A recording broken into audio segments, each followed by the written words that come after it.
स्वागत है कलम के इस ऑनलाइन वर्चुअल इवेंट पर। कलम प्रभाखेतान फाउंडेशन का एक अनूठा प्रयास है हिंदी भाषा को प्रोत्साहित करने के लिए, उसे बढ़ावा देने के लिए।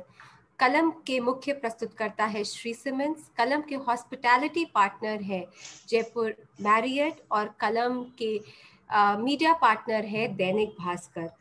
आज जो गेस्ट हमारे साथ जुड़े हैं उनको हम किस्सेबाज के नाम से ज़्यादा पुकारते हैं। एक बहुत ही बड़े किस्सेबाज, और अगर आप इनको रियल लाइफ में मिलेंगे तो आप मेरी मानिए कि आप सभी इतने इंटरेस्ट से इनके साथ बैठेंगे कि कुछ घंटे तो ऐसे बीतेंगे कि जैसे कि लगेगा कि अभी अभी तो इनसे मुलाकात हुई थी। दिव्य प्रकाश दुबे ने 5 बेस्ट सेलर किताबें शर्तें लागू, मसाला चाय, मुसाफिर कैफे, अक्टूबर जंक्शन और इब्न बतूती लिखी है।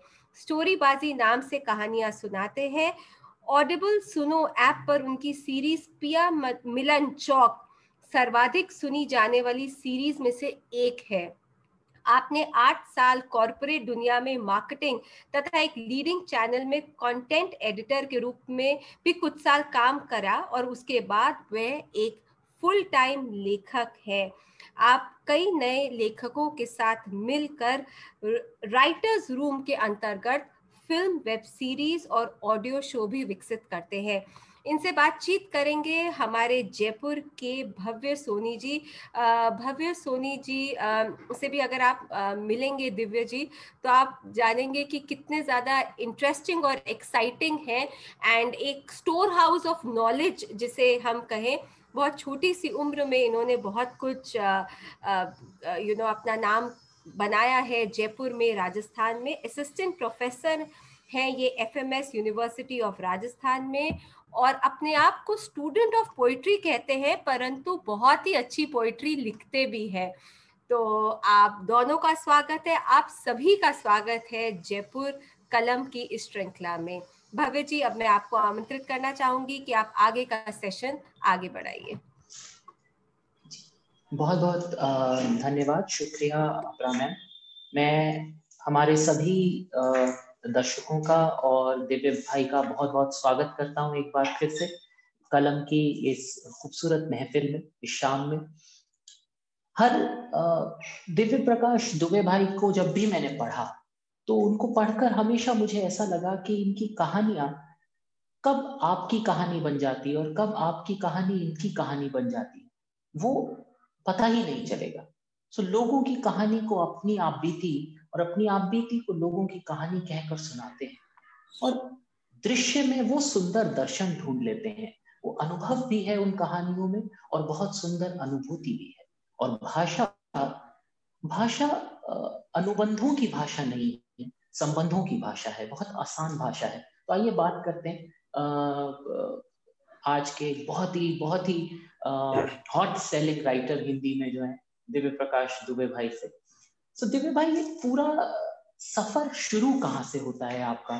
पहली बार कहाँ लगा कि यार ये लिखना चाहिए, या कलम से प्यार हो गया है, अब लिखना ही है मुझे? नहीं, बहुत बहुत धन्यवाद पहले तो इतनी ज्यादा तारीफ करने के लिए।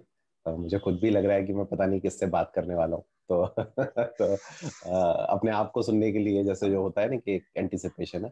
तो ऑन अ सीरियस नोट, ये एक्चुअली जो शुरू हुआ उसका जो पहला सीड था, क्योंकि घर में ना बहुत पढ़ने लिखने का माहौल था हमारे, और पिताजी मेरे सरकारी नौकरी में थे। तो सरकारी नौकरी वालों के जो बच्चे होते हैं वो दुनिया में कुछ भी हो सकते हैं, बस पढ़ने में खराब नहीं हो सकते।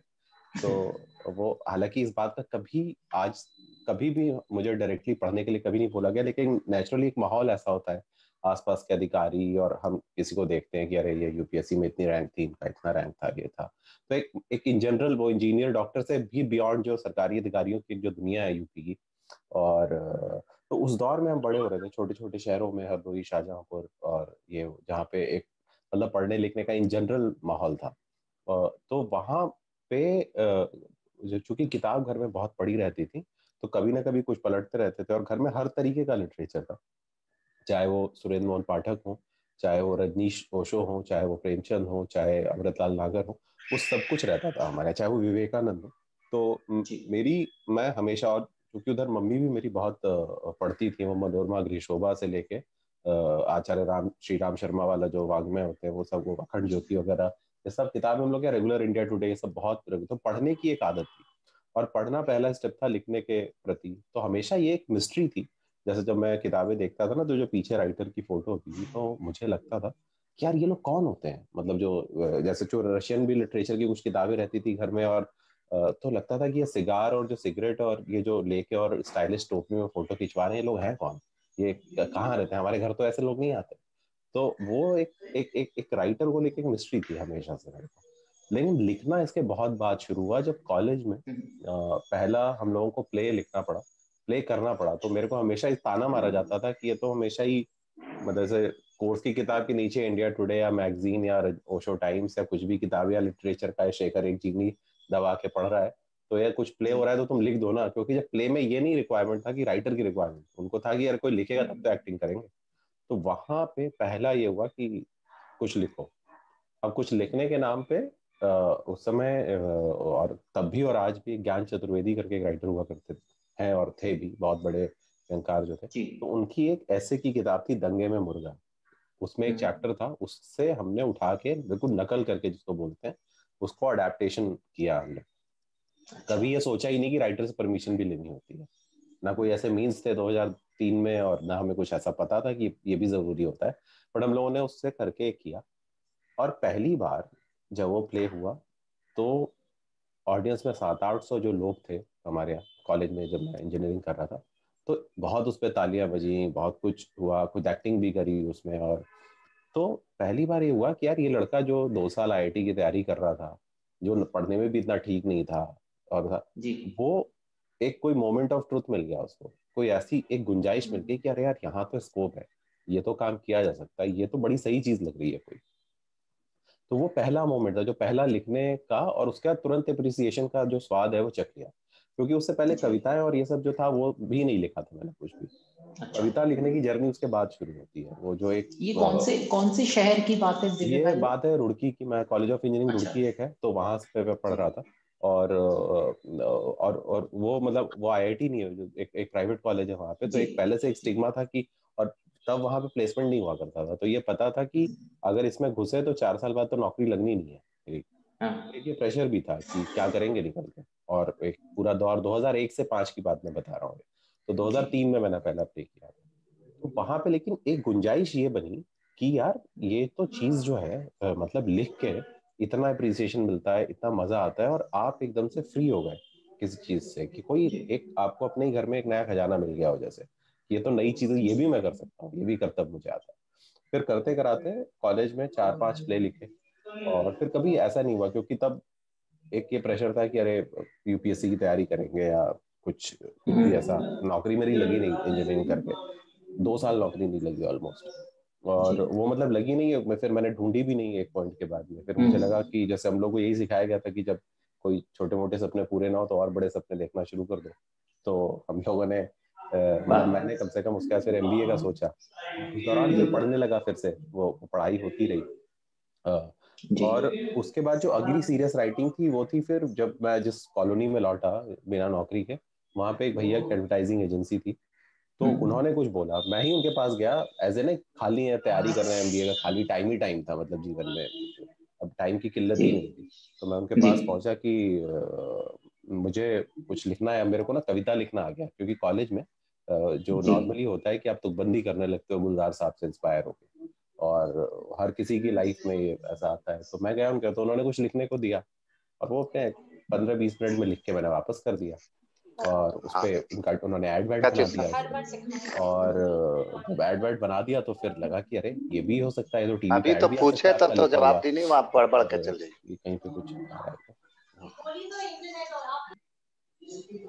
जी आप बात अच्छा, करें। ठीक है। तो हाँ, तो खैर एनीवेज, तो तो वो जब उन्होंने 1,000 रुपए दिए मेरे को, तो मेरी इंजीनियरिंग के बाद की, जिस इंजीनियरिंग के लिए मैंने 2 साल कोचिंग भी करी थी, मतलब 6 साल के बाद की जो पहली कमाई थी वो जो 1,000 रुपए थे। तो उन्होंने कहा कि देखो बेटा, मैं तो इससे 2 लाख रुपए कमाऊंगा, तुम्हें 1,000 रुपए इसलिए दे रहा हूँ ताकि तुम ये जान जाओ कि तुम लिख के भी कमा सकते हो। तो वो सेकंड ट्रिगर था, बट अभी भी सीरियस नहीं था।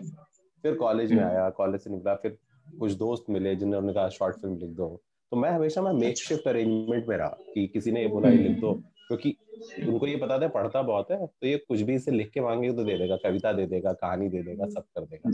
वो फिर अपने आप से फिर एक जर्नी वहां पे शुरू हुई। लेकिन सीरियस राइटिंग मतलब कि मैं कोई करियर बनाऊंगा इसमें, ये बहुत बहुत बात की बात, मतलब ये फिर मतलब 1-2 किताबें आने के बाद मुझे लगा कि हाँ इसमें करियर भी बन सकता है, ऐसा हो सकता है। अच्छा, वो पहली जो सॉरी जी दिव्य जी, क्या आप थोड़ा ऊंचा बोल सकते हैं? हमारे पास बहुत सारे मैसेज आ रहे हैं, आपकी आवाज थोड़ी क्लियर नहीं है जी। जस्ट अभी आ रही है क्लियर? मैं एक मिनट ये देखता हूँ। एक्चुअली थोड़ा पीछे से डिस्टरबेंस आ रहा है।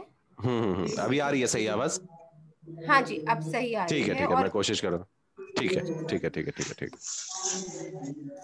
तो वो दिव्य भाई, वो जो पहली वो कोई कविता होगी जो आपकी, वो याद है आपको? आपने मतलब गमे दौरा की कविता थी कि गमे जारा की कविता थी? वो कौन सी कविता थी पहली जो जहां जो लिखी आपने? तो कविता हम लोगों ने उस दिन बात भी की थी इस पे। कविता एक्चुअली ना मुझे बड़ा आइडेंटिटी क्राइसिस थी कि मैं हूँ कौन, है ना। और मुझे लगता है कि किसी को भी जो इस धरती पे आता है उसको ये आइडेंटिटी क्राइसिस होती है कि वो है कौन। और असल में हम लोग सारे लोग कहानियां, फिल्में, दोस्तियां वो इसीलिए करते हैं। मतलब ये आदमी ने हमेशा से कोशिश की है जानने के लिए कि अल्टीमेटली वो है कौन, है ना। और हम लोग कहानियां और इसलिए ही पढ़ते हैं ना कि हम फिगर आउट कर पाए कि इस दुनिया में हो क्या रहा है, हमें तो छोड़ दिया गया है। तो वो जो पहली कविता थी मुझको न मिली पहचान प्रिय करके, और वो बहुत पहले लिखी थी। मतलब वो करीब मुझे लगता है इंजीनियरिंग के दौरान ही कभी पहले साल में लिखी होगी मैंने, जब बहुत सारी कहानियां वानियां पढ़ता था।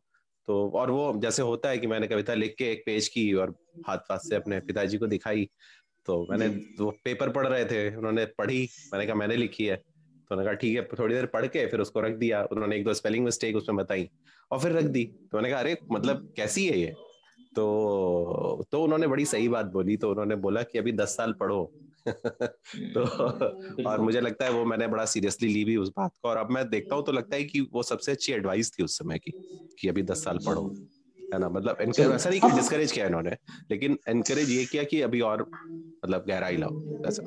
जी। और अब जब हम आपकी कहानियां पढ़ते हैं दिव्य भाई, तो मतलब वो पोइट्री वाली जो ब्यूटी है वो आपके प्रोज में भी है। वो कविता वाली गद्य पद्य वाली सुंदरता गद्य में भी आप ले आते हैं। कहीं कहीं वो कहानी पढ़ते हुए ऐसा लगता है जैसे हम कविता पढ़ रहे हैं। एक दर्शन है उसके अंदर अपने आप में। अचानक से आप एक बड़ी साधारण सा कहानी चल रहा है और फिर अचानक बीच में एक ऐसी पंक्ति आएगी जो आपको उस पढ़ने पर, उस जगह पर रुकने को मजबूर कर देगी। जैसे मुझे वो एक पंक्ति याद है आपकी, अगर मुझे ठीक याद है, मुसाफिर कैफे जब मैं पढ़ रहा था तो उसमें थी शायद कि थोड़ा सा पागल हुए बिना दुनिया को झेला नहीं जा सकता। ये जो इस तरीके का दर्शन है जिंदगी को लेकर, वो फिर कहाँ से कहानियों में आने लगा और वो कैसे आया? दृश्य को दर्शन में परिवर्तित करने का ये जो कला है, ये कैसे आपने विकसित की? तो उसकी 2-3 वजह हैं। कि एक तो जब मैं पढ़ रहा था कॉलेज में, जब पहली बार, तो मैंने एक किताब पढ़ी थी शेखर एक जीवनी अज्ञेय की। और उसमें अच्छा एक चीज और मेरे साथ हुई, चूंकि मेरे को इंटरेस्ट इतना ज्यादा था इन सब चीजों में। तो जैसे लोग घंटों शायरियां सुनाते हैं ना, जावेद साहब की और जानिसार अख्तर की और साहिर लुधियानवी की या हजारों सैकड़ों लोगों की, मैं ऐसे ना कहानी किताबों के प्रोज सुना सकता था। मतलब मुझे चांद चाहिए बोल दीजिए, मैं 1-1.5 घंटे उसके प्रोज वर्ड बाई वर्ड सुना दूंगा। अब तो मैं बहुत सारे भूल गया। तो मेरे को शेखर एक जीवनी लगभग किताब याद थी जैसे वो था। और वो किताब में पूरा थॉट प्रोसेस ऐसे था कि उसमें सैकड़ों लाइनें ऐसी थी जहां पे आपकी नजर रुकती थी। जैसे उसमें जो शेखर एक जीवनी की पहली लाइन है कि वेदना में वो शक्ति होती है जो दृष्टि देती है, जो दुख में होता है वो दृष्टा हो सकता है, या स्कूलों में बनते हैं टाइप और वो बना व्यक्ति। ऐसी हजारों लाइनें थी। तो मुझे ये लगता था कि जब कभी मैं लिखूंगा फ्यूचर में, तो मैं असल बात ना, देखिए जैसे एक थॉट प्रोसेस मेरे दिमाग में बहुत पहले से मेरे को क्लैरिटी थी कि चाहे वो रामायण हो, चाहे महाभारत हो, कोई भी किताब, वो केवल कहानी की वजह से नहीं टिकती, वो उसके अंदर की फिलॉसफी की वजह से टिकती है। या जो आदमी या जो लेखक या जो भी क्रिएटर है जो इस ह्यूमन रेस के लिए एक विजन देखता है, उस वजह से वो चीजें लंबी होती हैं। तो अब ये कोशिश मेरे को 2 वजहों से आई। एक तो मेरे को था कि शेखर अज्ञेय में जैसा उन्होंने किया एक्सपेरिमेंट वो मुझे करना है। दूसरे मैं रजनीश बहुत पढ़ता था, ओशो को बहुत ज्यादा। मतलब मैंने अपने इंजीनियरिंग की तैयारी के जो 2 साल थे उसमें केवल रजनीश ही पढ़ा। मतलब मैंने तैयारी की ही नहीं, जिसको बोलते हैं एक तरीके से अपने आप को धोखा ही दिया। लेकिन उसका फायदा ये हुआ, और उस समय विवेकानंद भी बहुत पढ़ा मैंने, उस पूरे फेज में फिलॉसफी बहुत पढ़ी। और उसके बाद फिर छूट गया मेरा, मतलब वो 2-4 साल बहुत पढ़ा बहुत पढ़ा बहुत पढ़ा, फिर छूट गया। लेकिन जी कहीं ना मुझे लगता है कि जब मैं, मेरा एक लल फेज था जीवन में, जब मैं बहुत परेशानी थी या मैं अपने आप को फिगर आउट कर रहा था, तो मेरे को उन फिलोसफी ने मदद की थी, उन थ्योरीज ने मदद की थी। तो जो आज जब मेरी किताब कोई पढ़ रहा है, तो वो कहीं ना कहीं उस फिलोसफी से, उसमें लाइफ को लेके कोई विजन हो, उसमें ऐसा ना हो जी। कि लाइफ को लेके विजन नहीं है। ये आप ही यहाँ से आ रहा है क्या? अच्छा, हाँ। तो उसमें कहीं ना कहीं मेरे दिमाग में ये था कि कहीं ना कहीं कोई एक ऐसा आप है, हाँ। तो उसमें कहीं ना कहीं मेरे दिमाग में ये चीज थी कि उसमें लाइफ को लेके कोई विजन हो, ताकि हम वो टिके। तो इसलिए वो फिलोसफी में डालता हूँ कई बार। मतलब मैं आप मानोगे नहीं, मतलब मैं कहानी अलग लिखता हूँ और वो लाइन्स अलग लिखता हूँ, ताकि बाद में मैं उनको उस पर डाल पाऊँ और जो उस पर अप्लाई होती हो। और कई बार बड़ी खूबसूरत चीज बन जाती है, कई बार वो ज्ञान की तरह लगने लगता है। तो कहीं जी। ना कहीं मैं ये मानता हूँ कि मेरे अंदर वो एक एलिमेंट था कि मुझे बाबा होना है, और इस वजह से मैं वन लाइन्स में डाल देता हूँ। और जब मतलब ये टाइटल जो आप चुनते हैं आपकी पांचों ही किताबों के, जो टाइटल आप चुनते हैं वो मतलब जिस तरीके की हिंदी किताबों के टाइटल्स की हमको आदत रही है उनसे बहुत अलग है। तो ये टाइटल आप कैसे चुनते हैं अपनी किताबों के, वो चाहे मुसाफिर कैफे हो चाहे इब्ने बतूती हो, हम्म। कहाँ से ये नाम, कैसे इनके पीछे की कहानी क्या तो मतलब टाइटल एक्चुअली जब मैं लिखने जब शुरू कर रहा था, मैं हिंदी किताबों की दुनिया में कदम रख रहे थे हम लोग, तो क्या था ना कि एक ऐसी दुनिया थी कि उन्हें लगता था कि अगर किसी की किताब एक साल में 500 बिक गई तो ये बहुत बड़ी बात हो गई, मतलब ये तो बहुत बहुत बड़ी चीज हो गई। तो मेरा कंपटीशन उनसे कभी था ही नहीं, और मुझे उन लोगों को अटैक करना था, उन लोगों को किताब पढ़वानी थी जो मेरे जैसे बीटेक करके नौकरी कर रहे हैं, बीकॉम करके नौकरी कर रहे हैं, एमबीए करके नौकरी कर रहे हैं, जो कॉलेज में है मे बी, वैसे लोग। और उन लोगों को अट्रैक्ट करने के लिए मुझे उनकी जबान में बात करनी पड़ेगी, जैसे वो बात करते हैं, जैसे वो चीजें वो करते हैं। क्योंकि जो हिंदी का ट्रेडिशनल रीडर था, मैं उसके कभी पीछे था ही नहीं उसमें। और उनको अट्रैक्ट करने के लिए मुझे नाम थोड़े से वैकी, या बोल लेंगे कि थोड़े ऐसे कि जो एकदम से नजर पड़े उस पर, कह रहे ये क्या है, अरे ये चीज है। जैसे शर्तें लागू, या उसका पहले जो नाम था टर्म्स एंड कंडीशन अप्लाई, हम लोग हर जगह देखते हैं, हर जगह लिखा रहता है नियम व शर्तें लागू और इस तरीके। तो मुझे लगा ये सब, इसको ऐसे पिक करना चाहिए। हालांकि वो नाम ढूंढने में समय लगता है। और एक और मैंने कोशिश की कि चाहे वो अक्टूबर जंक्शन का नाम हो, चाहे वो मुसाफिर कैफे हो, कि नाम ऐसा ना हो कि वो शब्द सुने हुए ही ना हो, है ना। वो हमेशा ऐसे होने चाहिए, उनका ऐसा युग्म हो, ऐसा जोड़ा हो कि जो आपका सुना हुआ है। चाहे वो मुसाफिर कैफे है, तो आपने अलग अलग कैफे सुना है, मुसाफिर सुना है, आपने अलग अलग अक्टूबर सुना है, जंक्शन सुना है, आपने मसाला चाय सुना है, मसाला टी फ्लाइट से लेके हर जगह मिलता ही है उनका। जी। तो वो सुना हुआ है, बट उसका एक नए पॉइंट ऑफ व्यू से उसको देख पाए, ताकि लोग अट्रैक्ट हो, बस। और कोई पर्पज नहीं था सिवाय इसके कि वो लोग अट्रैक्ट हो और थोड़ा उनका ध्यान जाए। जैसे होता है ना कि हर चीज एक ही रंग की है, तो एकदम से आप अलग रंग का पहनते हो तो ध्यान जाता है, वैसे ही था। और उसमें सफल भी रहे कुछ हद तक हम लोग, कि उसको कर जी पाए। जी। और जैसा आपने बोला कि हालांकि मेरे एक दोस्त हैं, वो उनका एक बहुत प्यारा शेर है जो मुझे अच्छा लगता है कि उनको ठीक से वर्डिंग्स याद नहीं है। वो हम्म। कहते हैं कि गजल में सीधी सादी जुबान लिखना बहुत मुश्किल होता है आसान लिखना। तो हाँ, बहुत ये अच्छी जो बात है। आपने जो भाषा आपकी है एकदम बोलचाल की भाषा है। एंड कहा जाता है कि भाई प्लेटो भी उनके पॉपुलर वर्क ने बनाया, उनके टेक्निकल वर्क ने नहीं बनाया। जी तो जी। ये जो आपका निर्णय था कि भाई मुझे बहुत ही बोलचाल की भाषा में, जिसको आपने लिखा कि इंग्लिश में मैं लिख रहा हूँ, कहीं कहीं हम्म। अंग्रेजी के शब्द भी आपने उसमें डाले हो, जी। तो कभी क्या आपको हाल क्योंकि आपका ऑडियंस बहुत क्लियर था, बट हम्म। फिर भी कई बार ऐसा क्रिटिसिज्म मिलता है कि अरे ये कोई साहित्य है क्या, ये तो शुद्ध साहित्य नहीं है, ये किस तरीके की हिंदी और ये किस तरीके के नॉवेल्स चल पड़े हैं। ऐसी डिबेट हम कई बार सुनते हम्म। हैं। तो कभी आपका उस बारे में क्या विचार है, कभी आपको इस बारे में कभी कोई क्रिटिसिज्म मिला और आपने उसको कैसे डील किया, कैसे देखा? नहीं, क्रिटिसिज्म एक्चुअली तब नहीं हुआ। पहले मैं जैसे ना हुआ क्या, जो जिस तरीके की हिंदी मैं और जो मेरे दो चार दोस्त या जो एक नया ब्रीड लिख रही थी, हम जी लोग की हालत ऐसी थी जैसे 96 का जब क्रिकेट का वर्ल्ड कप हुआ था, तो श्रीलंका की टीम जब आई खेलने, किसी को प्लेयर्स के नाम भी नहीं पता थे जब वर्ल्ड कप शुरू होने से एक दिन पहले तक। वो लोग अपने स्टाइल में क्रिकेट खेल रहे थे, और जब तक किसी को भी समझ में आता तब तक वर्ल्ड कप खत्म हो चुका था, वो लोग वर्ल्ड कप जीत चुके थे। और मुझे बहुत अच्छे से याद है कि जैसे राणा तुंगा की कैप्टनशिप में वो जैसे वो खेले, वो बहुत अलग अप्रोच था। वो मतलब पहले दिन से वो टीम ऐसे खेल रही थी कि जैसे वो वर्ल्ड चैंपियन है। वो उनको, it was just about claiming that cup. तो हम जब ये अप्रोच चेंज कर रहे थे, जो कर रहे थे, अंग्रेजी शब्दों का क्रिटिसिज्म तो मैं इसलिए नहीं लेता सही से, क्योंकि ना वो जानकारी सही नहीं है। चाहे वो रेनू हो, चाहे वो प्रेमचंद हो, चाहे अगे हो, सबने वो अंग्रेजी शब्दों का बहुत उपयोग किया। वो अगर कोई ये बोल रहा है कि अंग्रेजी शब्द पहले यूज नहीं होते, तो ये इग्नोरेंस है, मतलब ये जानकारी सही नहीं है ना। बहुत सब राइटर्स ने यूज किए हैं उसमें लेकिन हाँ, ये क्रिटिसिज्म होना बाद में शुरू हुआ, जब जब हम लोगों को एकदम से एक्सेप्टेंस आने लगा, लोग पढ़ने लगे, एकदम से हुआ कि अरे ये कुछ हो गया।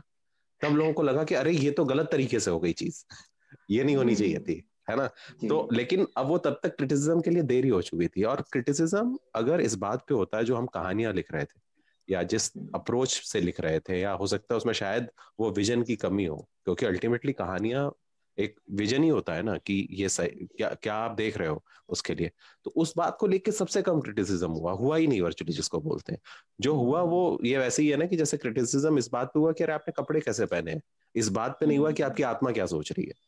तो उसको फिर इतना सीरियसली लिया नहीं गया। हुआ जरूर, ऐसी बात नहीं है, लेकिन हमें जो एक डर था कि बहुत दिन तक इग्नोर किए जाने का जो डर था, वो डर दूर हो गया क्रिटिसिज्म होने से। तो ये लगा कि हाँ, कुछ तो हमने कर दिया है, और अब ये लॉन्ग रन में डिसाइड होगा कि ये सही था या गलत था। जी जी जी, बिल्कुल। और इस पूरे प्रोसेस में आप जब इतने सारे यंग लोग आपको पढ़ते हैं और इंस्पायर होते हैं आपसे, तो अब जब वो आप कह रहे हैं कि भाई श्रीलंका की टीम ने वर्ल्ड कप जीत लिया, तो अब तो वर्ल्ड कप आ गया, अब जीत गए आप world cup, you become Hindi के सबसे पॉपुलर जो आज के राइटर्स हैं उनमें से आप एक और सबसे बेस्ट सेलिंग राइटर है। तो अब आप इतनी जगह परफॉर्म करते हैं, इतना लाइव करते हैं, सब इन सब व्यस्तताओं के दौरान, और वो कॉर्पोरेट लाइफ की जो आपकी 8-10 साल की जो व्यस्तता थी, इन सब के बीच में आपने उस राइटर को कैसे बचा रखा है? वो नजर कैसे बचा रखी है जो कहानियां अभी भी ढूंढती है? नहीं तो ये बहुत अच्छा सवाल है। ये एक्चुअली मैं जब कॉर्पोरेट में भी था, तो मेरे को एक चीज की क्लैरिटी थी कि अल्टीमेटली ना, जैसे जो बहुत सारा समय है हमारे पास, हर किसी के पास, वो बहुत लिमिटेड है। और मैं हमेशा ये बोलता भी हूँ कि जैसे मैं जिस नौकरी में था वो 5 दिन की थी, 2 दिन छुट्टी होती थी मोस्टली उसमें। तो मैं साल भर में ना उन दिनों को ऐसे काउंट करता था कि जैसे मेरे पास जो 2 दिन है ना, 5 दिन हफ्ते के और 2 दिन वीकेंड, तो सैटरडे और संडे मिला के साल भर में 104 दिन होते हैं। 52 सैटरडे होते हैं, 52 संडे होते हैं।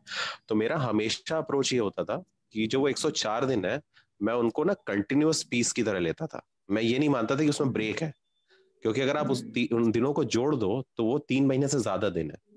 और आपको कोई भी क्रिएटिव आर्ट फॉर्म जो आप प्रैक्टिस कर रहे हैं, चाहे आप गिटार सीख रहे हो, चाहे आप पेंटिंग सीख रहे हो, या कुछ भी कर रहे हो, साल भर में 3 महीने का समय बहुत बड़ा समय होता है कोई भी चीज करने के लिए, है ना। मतलब नॉर्मली अगर आप सही से उन 3 महीनों को देंगे, तो आप 2 किताबें शायद लिख लें, आप 3 फिल्म स्क्रिप्ट लिख लें, जो भी।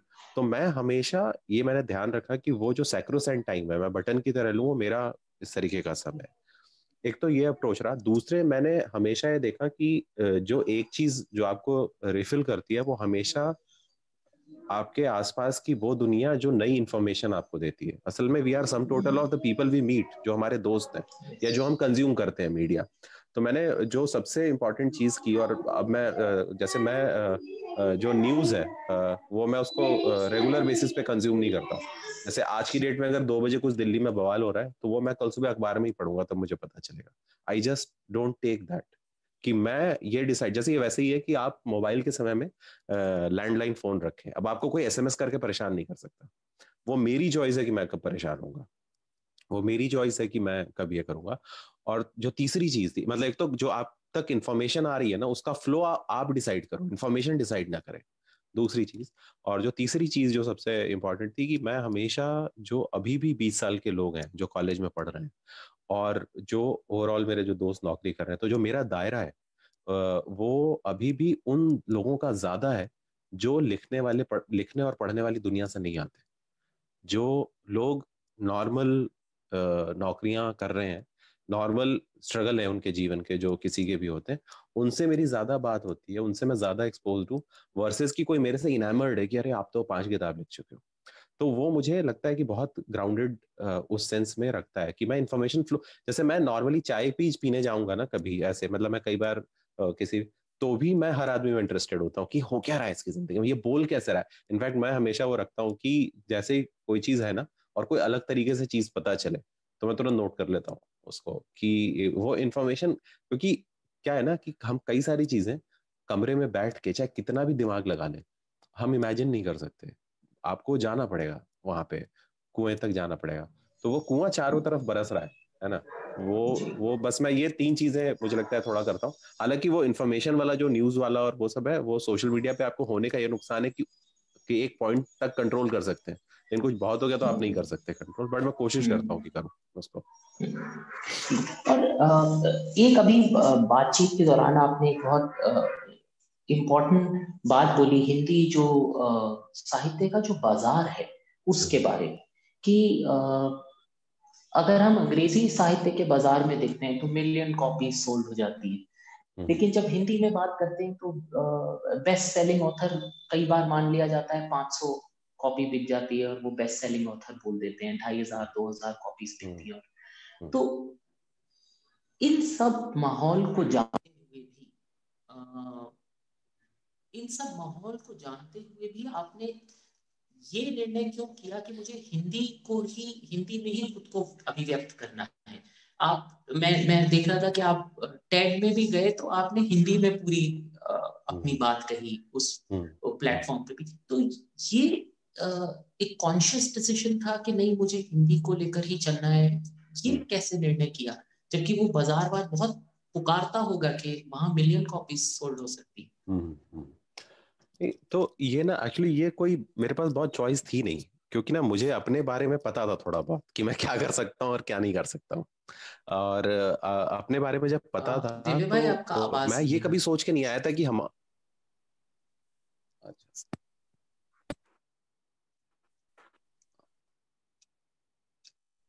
हेलो, अभी आ रही है आवाज? जी जी जी, आपको सुन सकते हैं, प्लीज जी जी बोलिए। जी। तो मैं बोल रहा था कि मेरे पास ना ये चॉइस नहीं थी कि अंग्रेजी में लिखना है हिंदी में लिखना है, क्योंकि मुझे अपने बारे में ये जानकारी थी कि अगर लिखना है तो वो मैं हिंदी में ही लिख सकता हूँ, है ना।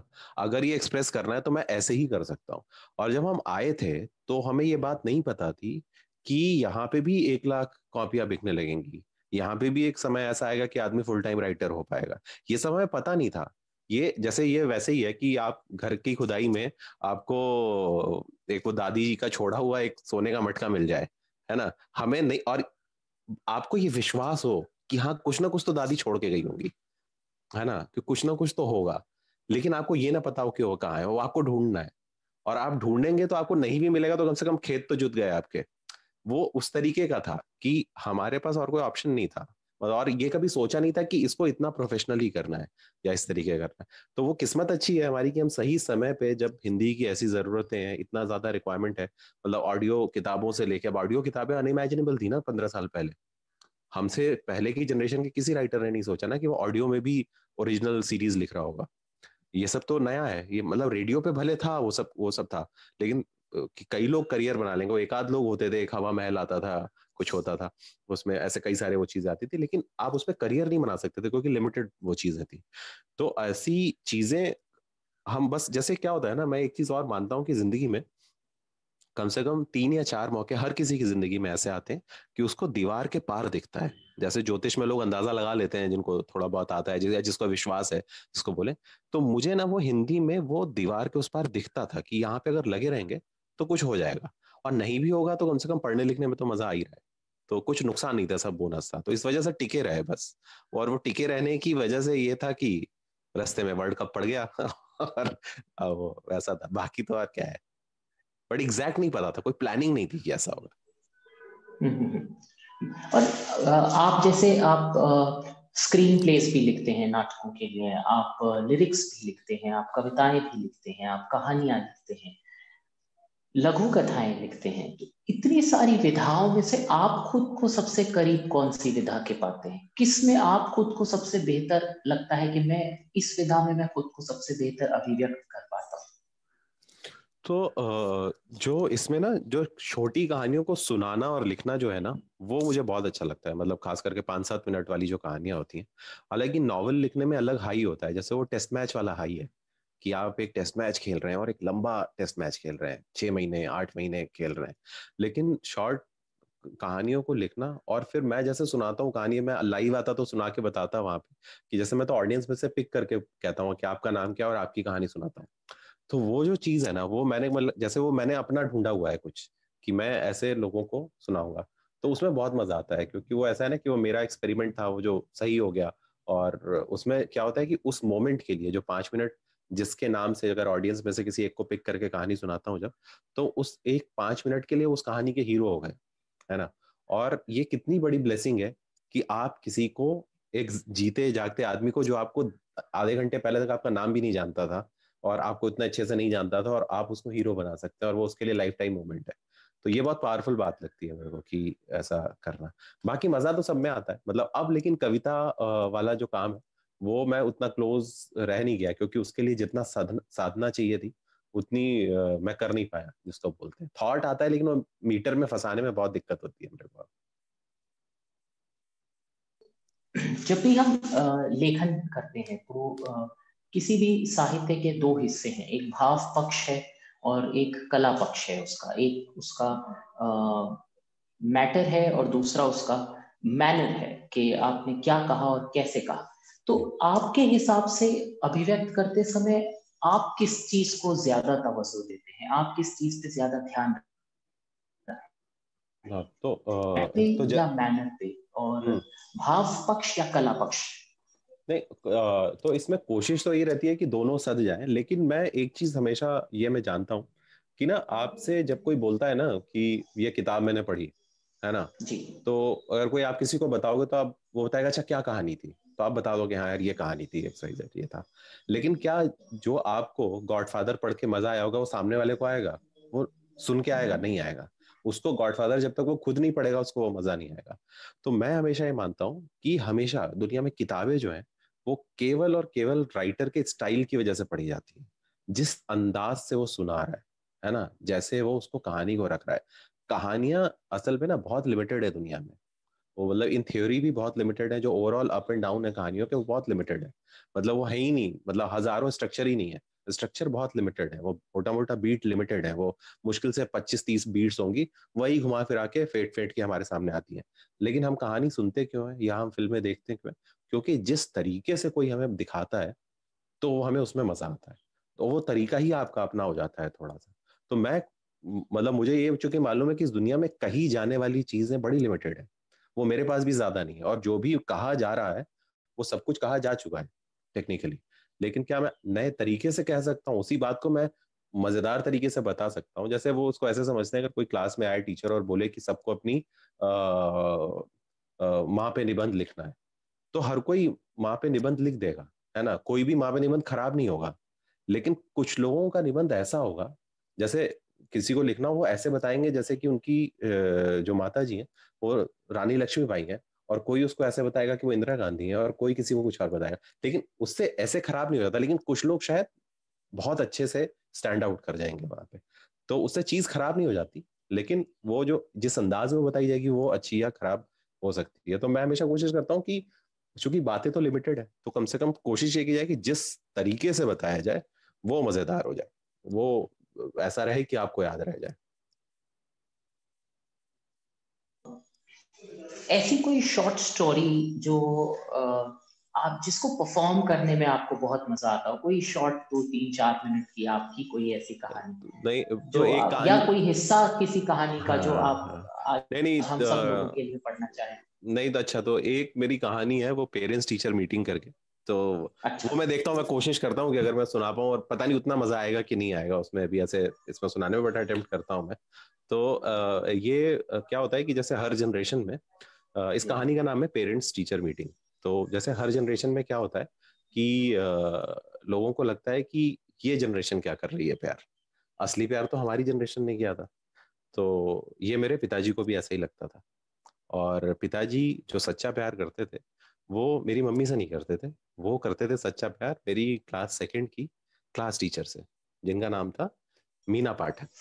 और प्यार से पापा जी उन्हें मीना कुमारी बुलाया करते थे।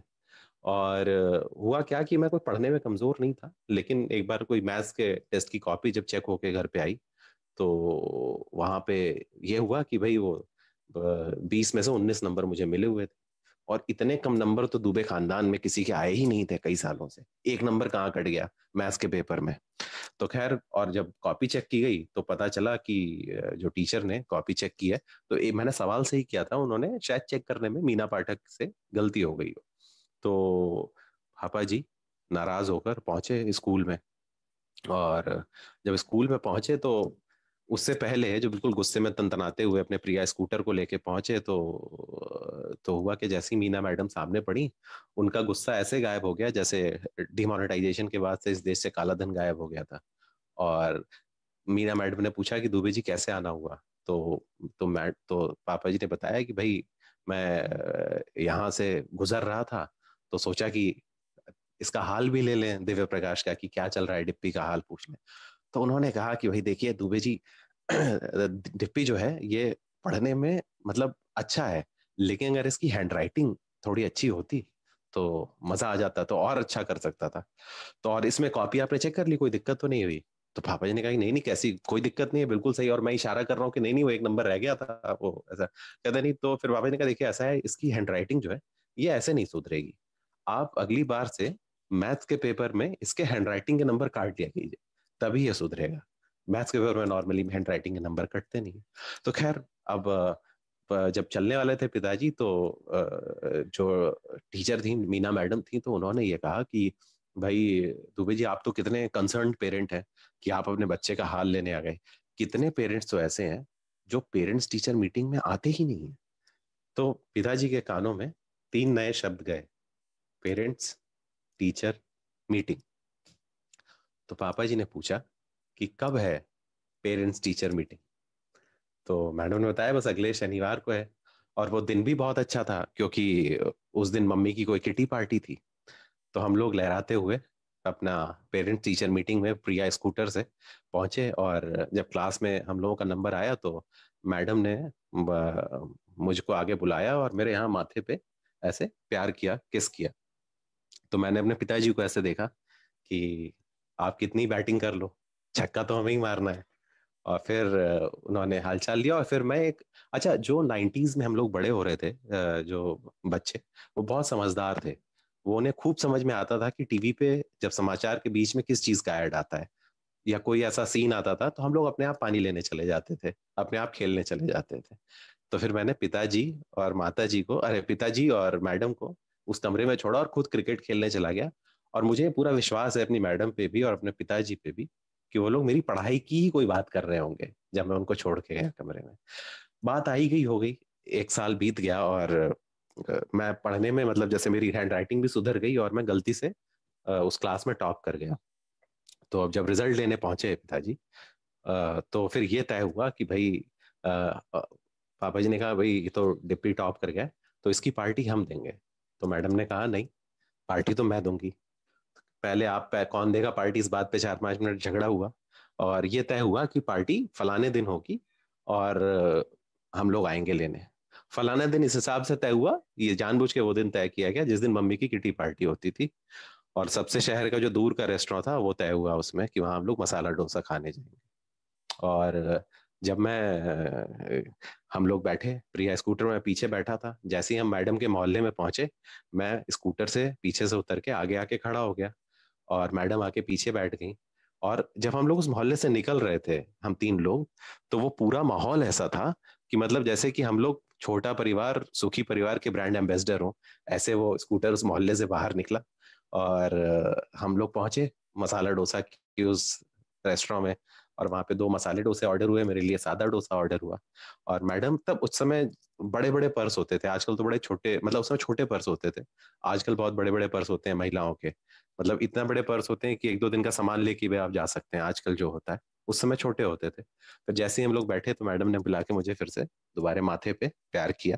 फिर मैंने अपने पिताजी की तरफ देखा, और फिर मैडम ने अपने बैग से एक एक कार्ड निकाला और एक लिफाफा निकाल के मेरे पिताजी की तरफ बढ़ाया और कहा, दुबे जी, सब परिवार आपको आना है, इतने तारीख को शादी है।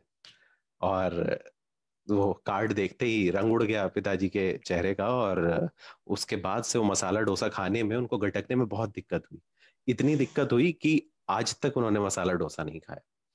और इसके बाद से जब मैडम की शादी हो गई तो फिर उन्होंने आना बंद कर दिया स्कूल, और फिर पिताजी ने पेरेंट्स टीचर मीटिंग में जाना बंद कर दिया, और इस वजह से मेरी राइटिंग पे कभी ध्यान नहीं दिया गया और ना मेरी मैथ्स पे ध्यान दिया गया। तो मेरी मैथ्स भी खराब है और मेरी हैंड राइटिंग आज तक खराब है। अब मैं इस इंतजार में हूँ कि कब मेरा बेटा क्लास 2nd में जाए और मैं थोड़ा बहुत ही सही अपने पिताजी जैसा महसूस कर पाऊँ। तो ये थी इतनी कहानी। वाह वाह। मतलब कई बार मैं देखता हूँ कि कुछ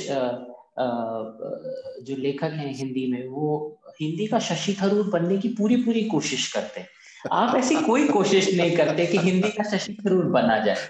एकदम जो बोलचाल की रोजमर्रा की जो बात है, वहां से आप कहानियां उठाते हैं। तो जी जी। ये कहानी फिर आपने अपने पिताजी को भी सुनाई? जो उन्होंने, अच्छा, ये मैं इतने दिनों से कहानियां सुना रहा था, पहली बार ऐसा मौका मिला मुझे पिछले साल, और मैं बड़ा किस्मत वाला हूँ कि वो ऑडियंस में थे, क्योंकि जिसने आपको बोलना सिखाया होता है ना, उसके सामने आप बोल नहीं पाते, है ना। बिल्कुल तो मैं पहली बार सुनाया, और मैं पहली बार, जैसे मैं कभी नर्वस नहीं होता अब स्टेज पे, तो जी। मैं बहुत नर्वस भी था उस दिन, पिछले साल की बात है, बॉम्बे में ही था, और बहुत अच्छा रहा भी।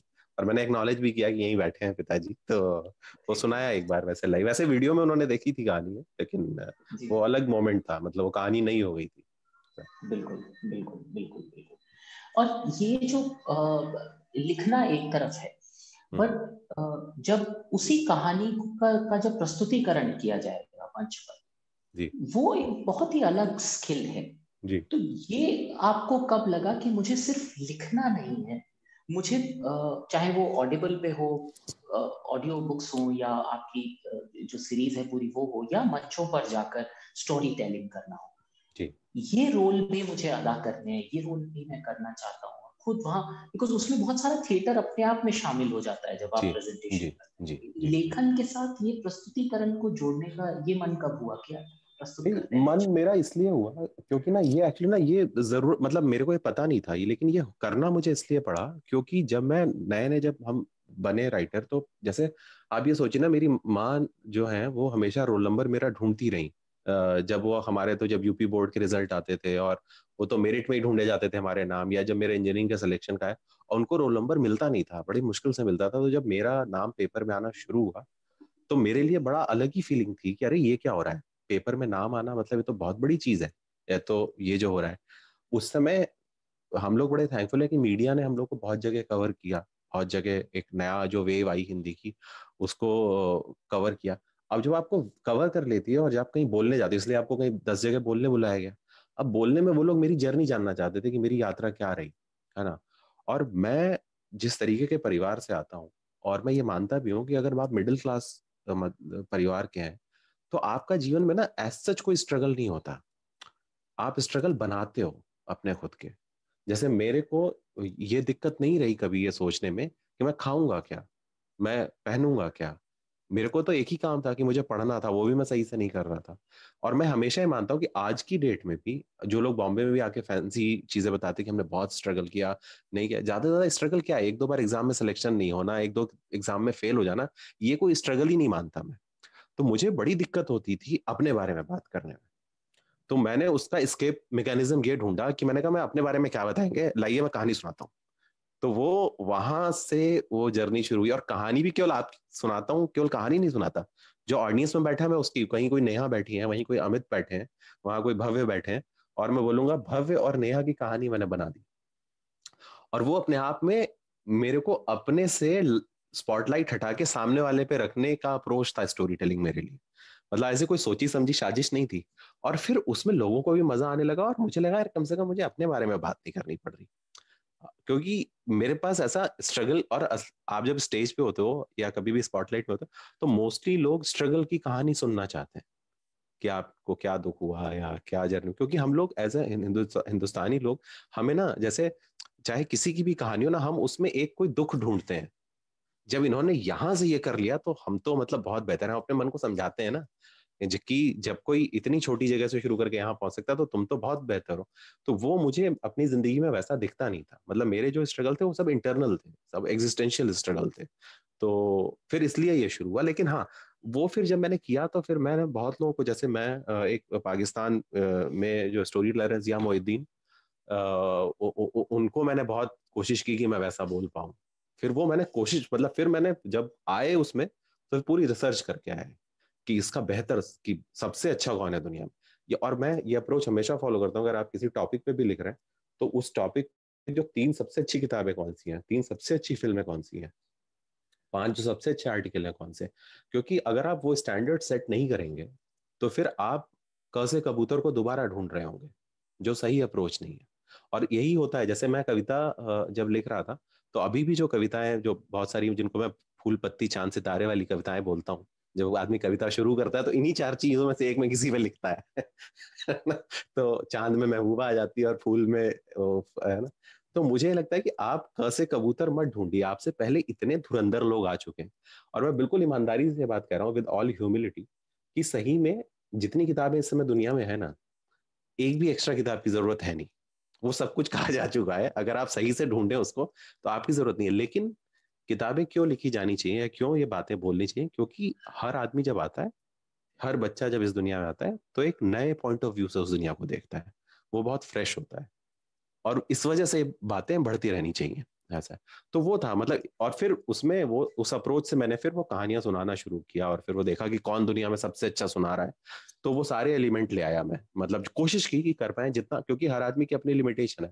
मैं बहुत वहां पे जैसे जो स्टैंड अप कॉमेडी वाले लोग करते हैं, मैं वैसे किसी को, जैसे मैंने ये कोशिश की थी कि मेरा कंटेंट हमेशा ऐसा रहेगा कि आप अपने पूरे परिवार के साथ सुन पाए, देख पाए वो, क्योंकि वो बहुत थिन लाइन होती है। जब आप कॉलेज में जाते हो तो आप कुछ भी बोल सकते हैं ना, वहाँ तो सब कुछ खुला हुआ है।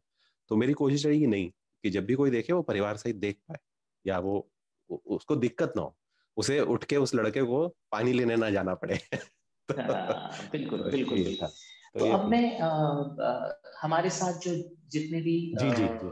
लोग जुड़े हुए हैं, मैं अगर आपको कुछ भी सवाल दिव्य भाई से करना है तो सवाल और जवाब का ये सिलसिला मैं आपकी तरफ इजहार को बोलता हूँ। तो अगर आप लोगों को कुछ भी सवाल दिव्य भाई से आप लोग पूछना चाहते हैं कोई सवाल, तो स्वागत है आप सभी का। सवाल पूछने के लिए आप चैट बॉक्स में अपने सवाल लिख सकते हैं या आप हैंड रेज कर सकते हैं, तो हम आपको अनम्यूट कर देंगे और फिर आप सवाल पूछ सकते हैं। और या आप चैट बॉक्स में लिख देंगे तो मैं आपका सवाल पढ़ दूंगा और दिव्य भाई उसको पढ़ पाएंगे। कुछ भी एक आपके सवाल है एक जी। गैलेक्सी M30 नाम से किसी का हाथ उठा है, तो मैंने जी उनको अनम्यूट करने के लिए भी बोला है, तो आप अपने आप को अनम्यूट कर लीजिए। गैलेक्सी M30, मैं नहीं जान पा रही कि वो कौन है, उनका हाथ खड़ा है।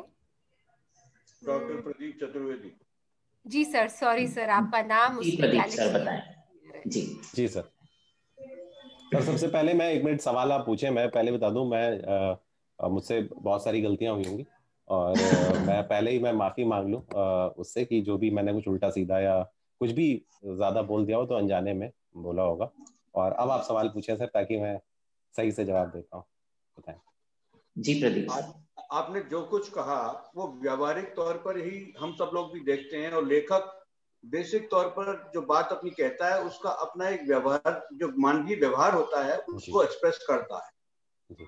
मुझे समझ में आता है। और मेरा सवाल आपसे ये है कि क्या लिखते समय आप ये जो व्यावहारिक अपना व्यवहार है उसको डालने की कोशिश करते हैं, या जो मानवीय व्यवहार समाज में और उठने बैठने में हमारे आपस में जो होता है, क्या उसकी भी कोई इसमें समावेश की कोई स्थिति होती? सर बहुत बहुत ही अच्छा सर सवाल पूछा। मैं पता नहीं मैं सही से जवाब दे पाऊंगा नहीं, लेकिन मैं एक चीज जब मैं लिखता हूँ ना, तो और जब भी देखिए, क्योंकि मैं मार्केटिंग की दुनिया में रहा हूँ, तो मैं बहुत हद तक जानता हूँ, और खास करके मैं टेलीकॉम में मार्केटिंग करता था, लाखों करोड़ों लोगों का डेटा पड़ता था। तो मेरे को पता है कि कैसे लोगों को मैनिपुलेट किया जाता है, कैसे उनके, और कैसे कंपनीज काम करती हैं। लेकिन जब मैं किताब लिख रहा होता हूँ, वो क्योंकि ना वो मेरा सबसे ऑनेस्ट सेल्फ है, सबसे ऑनेस्ट वो अटेम्प्ट है, तो मैं कोशिश ये करता हूँ, मतलब अब तक जो मैंने किया है कि हमेशा कोई ऐसी बात कही जाए, और जो मैं हमेशा, एक मजाज साहब का शेर है कि जमाने से आगे तो बढ़िए मजाज, जमाने को आगे बढ़ाना भी है। तो जैसे चाहे वो इब्ने बतूती जो किताब आई है, जो आखिरी किताब है अभी अगस्त में आई है, कि उसमें जो जो थॉट है उसका ये है कि एक माँ, एक बेटा अपनी 45-46 साल की माँ की शादी कराने या उनका कोई दोस्त ढूंढने की कोशिश कर रहा है, शादी तो बहुत ज्यादा है, और वो ढूंढने की कोशिश कर रहा है, और वो भी लखनऊ जैसे शहर में कर रहा है, लखनऊ में वो भी पेपर मिल कॉलोनी जैसी जगह पे कर रहा है। तो वो मुझे लगता है कि अगर वो कर लेगा तो वो शायद मोहल्ला आगे बड़ा हो जाएगा, वो लखनऊ को थोड़ा आगे ले जाएगा। तो मैं कोशिश ये करता हूँ कि कोई बात ऐसी ही पकड़ी जाए, वर्सेस कि उसको, कि ये सही है। जैसे मुझे ये भी पता है कि क्या चीजें अब मेरे लिए आसान है करना, तो मैं आसान रास्ता नहीं लेता। जैसे यही किताब मैं आपको इसलिए बताता हूँ इसको एग्जाम्पल, कि ये किताब मैंने पहले जो लिखी थी, 30-40 पेज लिख लिए थे। वो ऐसे लिखे थे कि एक बेटी है, वो अपने पिताजी की शादी कराना चाहती है, वो रिटायर हुए हैं जिस दिन 60 साल के, और वो है। फिर मैं जब 40 पेज लिख चुका था, तब मुझे ध्यान आया कि हमारे बाप दादाओं नानाओं ने तो 2-2 शादियां, 3-3 शादियां वैसे ही करी हैं, इनकी दूसरी शादी हो जाएगी तो कौन सी बड़ी बात है। तो मैंने 40 पेज स्क्रैप कर दिए, कि मुझे लगा ये आगे की बात नहीं है, ये पीछे की बात है। फिर वो किया, तो वो सर रहती है कोशिश, जितना बन पड़े ना करते हैं। दुबे जी, इसमें एक बात और ये है कि जब लेखक खुद बहुत पढ़ा लिखा होता है, उसका ज्ञान बहुत ज्यादा होता है, तो उसे सबसे बड़ी समस्या आती है कि वो विषय का चयन कैसे करे। जी। लेकिन लगता है कि आज के लेखक जो लिख रहे हैं वो अपने वर्तमान हालात हैं, देश की राजनीतिक स्थिति है, सामाजिक व्यवस्थाएं हैं, और सबसे बड़ी बात यह है कि इंटरनेट पर जिस तरह का लेखन का जो काम चल रहा है, मैं समझता हूं कि ये बहुत बड़ा चैलेंजिंग सेक्टर है। उसमें जो लोग समाज को बनाने की बात सोचते हैं, समाज को एक करने की बात सोचते हैं, लेकिन वो लोग संख्या में कम हैं। जबकि ये इसका विकृत रूप इस इंटरनेट और ये सोशल साइट्स पे जो आ रहा है, इसको, इसके प्रभाव को आप किस तरह से लेते हैं आने वाले समय के लिए? सर ये जैसे ना, मैं ये मानता हूँ कि जैसे ना, अगर हम लोग ये सोचते हैं कि अभी बड़े कम लोग किताबें पढ़ रहे हैं, मुझे बहुत अच्छे से पता है, चाहे वो 1960 हो, 70 हो, 80 हो, किताब पढ़ने वाले लोग इस देश और इस दुनिया में हमेशा लिमिटेड ही थे, है ना। और जो किताब तक पहुंच गया, मतलब उसको बड़ा मुश्किल है कि उसको फिर आप डाइव, वो लोग लिमिटेड ही थे। मतलब मुझे लगता है उस रेशियो में अगर मैं परसेंटेज वाइज बोलूं, तो लोग फिर भी बढ़े ही होंगे जो ऐसे हैं। क्योंकि अब इंटरनेट ने वो एक मौका दे दिया, खास करके पिछले 4-5 साल में, जिस तरीके से डेटा ने, फ्री डेटा ने मौका दे दिया इस देश में, एकदम से जो टाइम पास होने लगा पूरे के पूरे उसका, वो तो सर बहुत अलार्मिंग है। मतलब मेरे को बहुत डर भी लगता है इस बात का कि कौन पढ़ेगा किताबें, मतलब ये मेरे को बहुत फेयर डर है। और मैं आपको इसका अलार्मिंग इसलिए बताता हूँ, जैसे मेरा 5 साल का बेटा है, और वो व्हाट्सएप के जो फैमिली ग्रुप है ना, वो आवाज रिकॉर्ड करके भेजता है। तो मुझे ये भी डर लगता है कि क्या ये कल को लिखने में आलस करेगा। अभी तो वो लिखना सीखा भी नहीं है, तो भी वो मैसेज भेज दे रहा है, कम्युनिकेट कर दे रहा है। तो वो डर तो सर बहुत ज्यादा है टेक्नोलॉजी का। लेकिन उसके ना हमेशा रिवर्स इफेक्ट भी होता है, क्योंकि इतना ज्यादा क्लटर हो गया है। आप देखिए पूरी दुनिया में जो पॉडकास्ट है, जो ऑडियो में लोग बिना शक्ल देखे जो चीजें सुन रहे हैं, वो इतनी ज्यादा पॉपुलर हो रही है, क्योंकि ना लोगों को अब ना थक चुके हैं विजुअल देख देख के, बॉम्बार्डमेंट ऑफ इंफॉर्मेशन देख देख के। हर कोई थक चुका है न्यूज से। हम लोग क्यों न्यूज देख रहे हैं? हर कोई थक चुका है, किसी को भी वैसे नहीं चाहिए, अब शांति चाहिए। तो मुझे लगता है एक रिवर्स ट्रेंड होगा, लेकिन उससे दुनिया बदल जाएगी नहीं। अब तो दुनिया हमेशा के लिए बदल चुकी, फॉर वर्स और good we don't know, but हाँ उसी में ना वो एक रिवर्स साइकिल होती रहेगी, वो है, तो वो जी, चलता अब रहेगा। हमारे साथ संजय कौशिक जी हैं। संजय जी, आप अपने आप को अनम्यूट करिए। Thank you Pradeep ji. जी मैं अनम्यूट हूँ, और मेरा आपकी बेहतरीन हिंदी के लिए आपको बधाई। बस मैं पूछना चाहता था, आज से करीबन 20 साल पहले एक हिंदी स्पीकिंग आदमी अगर अंग्रेजी बोलता था, उसको बड़ा गर्व महसूस होता था। अभी पिछले कुछ 10 साल में मैं ऐसा समझता हूँ कि अंग्रेजी स्पीकिंग आदमी जब हिंदी जबरदस्त बोलता है तो अपने को गौरवान्वित महसूस करता है। इस बदलाव को आप किस जरिए से देखते हैं? आपकी नजरों में ये क्या है? नहीं तो सर मैं तो अच्छे से ही देखता हूँ। मैं तो इनफैक्ट जैसे अच्छे का मतलब ये है कि जैसे वो क्या होता है ना कि कई बार ये ऐसे है कि जैसे आदमी भूल गया हो अपने बारे में, उसको थोड़े दिन बाद, जैसे हनुमान जी को भी याद दिलाना पड़ता था ना, का चुप साध रहे बलवाना, बार बार। जी तो मैं इसको लेकिन ना, मैं एक्चुअली ना इसको लेकिन ना भाषा को ना मैं ऐसे नहीं देखता, जैसे अंग्रेजी हो चाहे वो हिंदी हो, मैं लड़ाई की तरह नहीं देखता। मतलब चाहे वो भी गलत था। मैं लड़ाई नहीं, मैं हाँ भी कह मतलब रहा हूँ नहीं नहीं। लड़ाई नहीं, पर पहले हाँ जैसे गर्व महसूस करते थे, माँ बाप हाँ कहते हैं हमारा बच्चा अंग्रेजी बोलता है, लेकिन हाँ आज की हाँ तारीख हाँ में अंग्रेजी स्कूल का बच्चा अगर हिंदी बोलता है तो कहते हैं हमारा हाँ बच्चा संस्कृत के श्लोक बोलता है, हमारा बच्चा गाय हाँ पर निबंध लिख सकता है, ये चीजें बातें करते हैं, विच हाँ। इज तो ए गुड साइन हाँ फॉर तो हिंदी। हाँ नहीं नहीं, वो तो सर है, उसमें कोई डाउट नहीं है। लेकिन ना मुझे जैसे, जो मैं इसको ऐसे देखता हूँ कि जैसे हमारे मोहल्ले में जो एक अंकल थे जो अंग्रेजी पेपर लेते थे और वो शो ऑफ करते थे, है ना। और आज की डेट में जब पूरे मोहल्ले में हर कोई अगर हिंदी पेपर ले रहा, अगर अंग्रेजी पेपर ले रहा है और वो हिंदी पेपर इसलिए ले रहे हैं कि वो शो ऑफ कर पाए, तो वो भी गलती है। तो लेकिन ये बात आपकी बिल्कुल सही है कि वो एक चेंज आया है। मतलब जो एक जो देसी जो आदमी क्या होता है ना, मैं आपको ऐसे समझाता हूँ इसको कि जैसे हम सब लोग जो गाँव से कहीं ना कहीं जुड़े होंगे कभी ना कभी, तो गाँव में हवा भी अच्छी है, वहां पे सब्जी भी ताजी रहती है, वहां पे रात में लेटो तो तारे भी दिखते हैं, हवा भी अच्छी है, तबीयत भी अच्छी रहती है। लेकिन क्या हम लोग गाँव में रहते हैं? हम लोग नहीं रह पाते, हम सब लोग शहर आ जाते हैं ना। लेकिन वो अच्छा है, हमें पता है, लेकिन नहीं आ पाते। तो वो हिंदी की तरफ लौटना ना, वो या हिंदी या जो भी रीजनल आपकी भाषा है, मतलब जो भी आपकी चाहे वो मारवाड़ी हो, चाहे वो बुंदेलखंडी हो, चाहे भोजपुरी हो, वो लौटना एक तरीके से अपने गांव की तरफ रुख करने जैसा है ना। जी और जहाँ पे शांति है, जहाँ पे सब कुछ अच्छा है, और शायद हम वहाँ हमें, लेकिन हम क्या शहर छोड़ देंगे? वो नहीं छोड़ना चाहिए। मतलब बस ये मेरा कहना है कि वो अंग्रेजी भी उतनी जरूरी है। मतलब ये मैं गलत बोलूंगा अगर मैं बोलूंगा कि अब अंग्रेजी की जरूरत ही नहीं है, क्योंकि मेरा तो नहीं, करियर ही वैसे बना है। तो और मैं देखता भी हूँ जिस तरीके से उसमें कि थैंक यू सो मच। धन्यवाद। कोई और सवाल? ये नंद जी, आपके कमरे में तस्वीर किसकी लगी है पीछे? बस मेरे कमरे में पीछे शरद बाबू की तस्वीर है, बहुत शरद चंद्र चट्टोपाध्याय। सर बहुत धन्यवाद, आप हैं यहाँ पे, मतलब बहुत बड़ी बात है मेरे लिए इसमें, हम लोग के बहुत। आपने बुला लिया तो एक सवाल भी आपसे कर लूं। जी आप एक लेखक हैं और मैं एक लेखक होने के नाते इस बात में दिलचस्पी रखता हूं कि लेखक को लोग उसके एक रिप्रेजेंटेटिव के रूप में, एक प्रतिनिधि के रूप में जाने। मतलब जी वो उससे अपेक्षा रखते हैं कि शायद हम जो बात नहीं कह पा रहे हैं अपने समय की या अपने अनुभव संसार की, उसे जी हमारे साथ जो एक लेखक है वो कह पाएगा। तो जी उस नजरिए से आप अपने लेखन को कैसे देखते हैं, या एक लेखक अपने समय का प्रतिनिधि होता है, इस बात को जी कैसे जस्टिफाई करते हैं, कैसे देखते हैं? जी जी बहुत धन्यवाद सर। और बहुत मेरे लिए बहुत बड़ी बात है कि आप हैं, आप सुन रहे हैं। और मैं आऊंगा, मैं अब इसीलिए मैं मिस कर रहा हूँ कि हम जयपुर आता तो मैं आपको भी 2 घंटे से पहले नहीं छोड़ता उसमें। लेकिन सर ये जो बात है ये बहुत अच्छी बात है कि मैं इसको ऐसे देखता हूँ, जैसे ना मैंने जितना लिमिटेड काम किया है, जितना लिमिटेड राइटिंग की है, जैसे एक किताब जो मैंने मुसाफिर कैफे लिखी थी, इन जनरल मैं जो बात बोल रहा हूँ कि हम लोगों की पूरी जो मेरी जनरेशन है, जो मेरे से 5 साल बाद वाले, अब मैं ऑलमोस्ट 38 साल का हो गया, जो मेरे से 5 साल कम उम्र के या उससे 5 साल कम उम्र के, हर किसी के अंदर ना एक स्केप आ गया है, उनको भाग के जाना है। जैसे वो जो हिप्पी मूवमेंट जैसे हुआ था, वैसे ही इस जनरेशन में तो जो मुसाफिर कैफे का जो पूरा आइडिया था, वो उस स्केप का आइडिया था। हर कोई जो छोड़ के जाना चाहता है ना, जैसे उसका वन लाइन थॉट भी यही था कि हमारी 2 जिंदगियां होती हैं, एक जिंदगी जो हम रोज जीते हैं और दूसरी जो हम रोज जीना चाहते हैं। और वो किताब उस दूसरी जिंदगी के बारे में थी, जो ग्लिम्स में होती है, जो फ्लैश में होती है, जो जो सच्चाई नहीं हो सकती।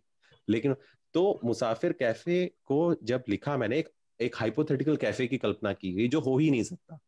और आप यकीन नहीं मानेंगे, उस किताब के बाद से मतलब मुझे खुद नहीं पता थी सर ये बात क्यों, किस बारे में किताब, क्योंकि मैं खुद ही फिगर आउट कर रहा था। मैं बहुत ईमानदारी से बोल रहा हूँ, मुझे बिल्कुल लिखने के 2 साल बाद समझ में आया कि वो क्यों काम कर रही है।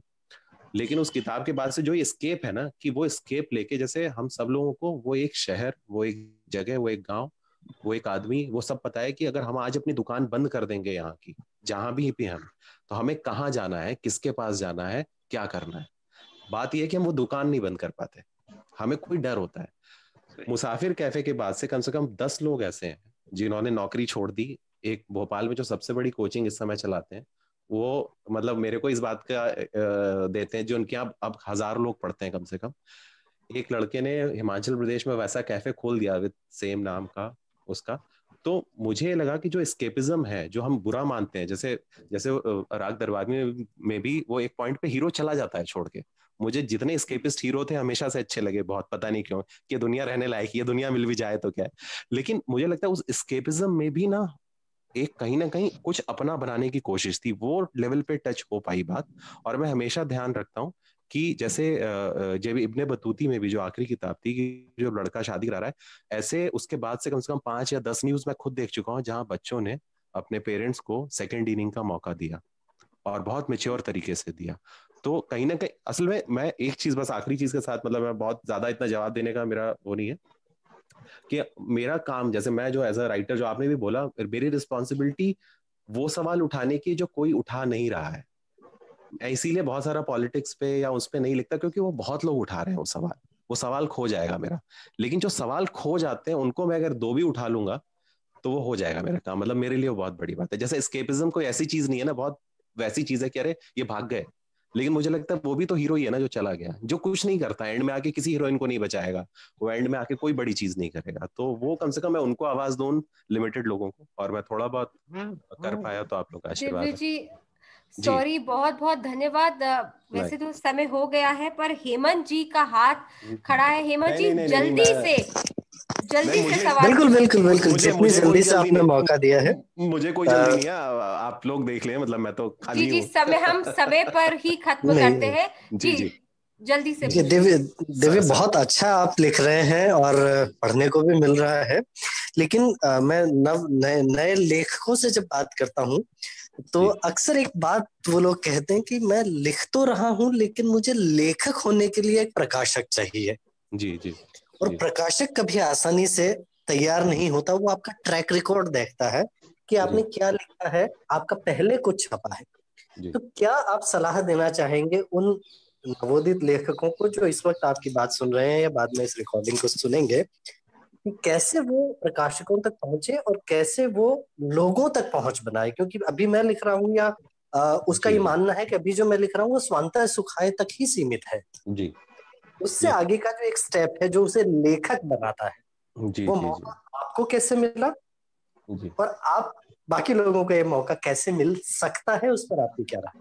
नहीं तो सर, ये जो बात है ना कि पहले कि लेखक का पहले फॉलोइंग हो, या मतलब जैसे पहले उसकी पहचान हो, ये हमेशा से ही रहा है। लेकिन जैसे ना मैं ये मानता हूँ कि और मुझे पता है ये बात, क्योंकि मैं हिंदी में पब्लिशर्स की कमी है, ये तो बात ही ठीक नहीं है, बहुत सारे पब्लिशर्स हैं। लेकिन अब मैं ये मानता हूँ कि जैसे ना इसको लेखक 2 तरीके से लेते हैं। जैसे मैं, बहुत जो यंग जनरेशन के राइटर्स हैं वो इंस्टाग्राम पे, फेसबुक पे पहले बनाते हैं कि मेरी फॉलोइंग हो जाए तो मेरी किताब आ जाएगी तो कोई भी ले लेगा, जो कि बहुत गलत अप्रोच है इस चीज को लेने का। जैसे जब मैं आया था राइटिंग में, जो मेरे साथ की जो एक पूरी जनरेशन आई, हम 7-8 साल पहले ये सब शुरू हुआ, करीब 2013 में। तो हम लोग धीरे धीरे, हमने 7 साल दिए। जैसे मैं एक किसी भी यंग राइटर से ना एक ही चीज बोलता हूँ कि यार, मैंने जैसे पर्सनली एक 2 कौड़ी का या एक खराब इंजीनियर होने के लिए 6 साल जिंदगी के खर्च कर दिए, जो मैंने यूज भी नहीं किया। फिर बाद में मैंने एक एमबीए होने के लिए जिंदगी में 2 साल लगा दिए। एक डॉक्टर होने के लिए आदमी 8-9 साल लगाता है। तो राइटर जो है, वो जो लिख रहा है, वो ये मान के लिखता है कि उसका तो लिखा हुआ 50-60 साल रहेगा या ज्यादा रहेगा। हर कोई ये अटेम्प्ट करने की कोशिश करता है। तो उसमें आपको समय ज्यादा देना चाहिए। जैसे आप एक किताब लिख के अगर कोई पब्लिशर नहीं ले रहा है, तो ये ना हो कि आप फिर दूसरी लिखे ही ना। वो अप्रोच गलत हो जाता है। क्योंकि कई बार क्या होता है, आपको लग रहा है कि आप लिख रहे हो सही, एक पब्लिशर के हिसाब से वो सही नहीं हो सकता, दूसरे के हिसाब से हो। तो ऐसे पब्लिशर, अमेजोन पे भी आप जाएंगे तो बहुत सारे पब्लिशर हैं हिंदी के जो नए लोगों को मौका दे रहे हैं। मतलब ऐसे कम से कम 3 या 4 पब्लिशर हैं, बहुत सारे हैं अमेजोन पे। जब आप जाके देखेंगे तो हर किताब की डिटेल में भी आता है। तो आप वो पेशेंस रखें, क्योंकि ना मेरे को एज अ राइटिंग में बस मुझे लगता है अगर एक ही स्किल कोई किसी के पास होनी चाहिए, राइटिंग में और अदरवाइज भी लाइफ में, तो वो है धैर्य। धैर्य के अलावा और कोई तरीका है नहीं उसको करने का। क्योंकि आप देखिए, अंग्रेजी में भी आज की डेट में मुझे पता है, वेस्टलैंड जो पब्लिशर है, सबसे बड़े पब्लिशर है इस समय इंडिया के, उनके पास अगर आज अपनी अंग्रेजी किताब आप भेजते हैं तो जो उनका वेटिंग टाइम है वो कम से कम 2.5 साल का है। और वो चाहे दुनिया की सबसे अच्छी किताब हो, ऐसी किताब हो कि जिसको बुकर मिल जाएगा, तो भी उसको 2.5 साल बाद ही छाप पाएंगे। वो उनका प्रोसेस ऐसा है। मुझे लगता है कि थोड़ा जो यंग जनरेशन या जो लोग हैं, उनको उस पेशेंस के साथ इस गेम में घुसना चाहिए। और अगर एक किताब नहीं हो रही है तो अब किंडल से लेके 150 तरीके हैं कि आप अपनी किताब सेल्फ पब्लिश भी कर सकते हैं। अब सेल्फ पब्लिशिंग इतना बुरा नहीं माना जाता जितना जो एक नोशन था कि अरे किताब इन्होंने खुद छपवा ली। तो वो सारे एवेन्यूज हैं सर, मतलब वो पब्लिशर तो मिल ही जाएगा, वैसा नहीं है। मतलब इनफैक्ट मैं इस पे अपने वेबसाइट पे भी मैंने डाल रखी है कुछ एक चीजें कि बात पब्लिशर की नहीं है, बात ये है कि क्या ये वो कहानी है जो आपकी पहली किताब हो। मतलब कभी आदमी जिंदगी में पहली किताब को लेकर बहुत शर्मिंदा होता है कि अरे ये क्यों डाल दिया था मैंने। तो आप बस वो श्योर हैं तो आपको पब्लिशर मिल जाएगा, चाहे वो ऑनलाइन मीडियम में मिल जाए, चाहे वो सेल्फ पब्लिश में मिल जाए, चाहे वो किंडल पे, तो किसी अप्रूवल की जरूरत ही नहीं है, तुरंत आप डाल सकते हैं। तो ऐसा वो इशू नहीं है, बस ये कि वो पेशेंस आप रखें और वो पब्लिशर को सही से हंट करें तो मिल जाएगा, ऐसा दिक्कत है नहीं। बहुत बहुत धन्यवाद दिव्य प्रकाश दुबे जी का, बहुत बहुत धन्यवाद भव्य सोनी जी का, और आप सभी का प्रभा खेतान फाउंडेशन और वी केयर की ओर से पुनः धन्यवाद देना चाहूंगी। कलम के प्रस्तुतकर्ता श्री सिमेंट्स का, कलम के मीडिया पार्टनर दैनिक भास्कर का, और कलम के hospitality partner hotel Jaipur Marriott का। आप सभी यहाँ पर आज हमारे साथ इस वर्चुअल सेशन का हिस्सा बने, आप सभी का एक बार वापस बहुत बहुत धन्यवाद। जल्द ही हम एक और नए ऑथर के साथ, एक नए पोएट के साथ वापस हाजिर होंगे।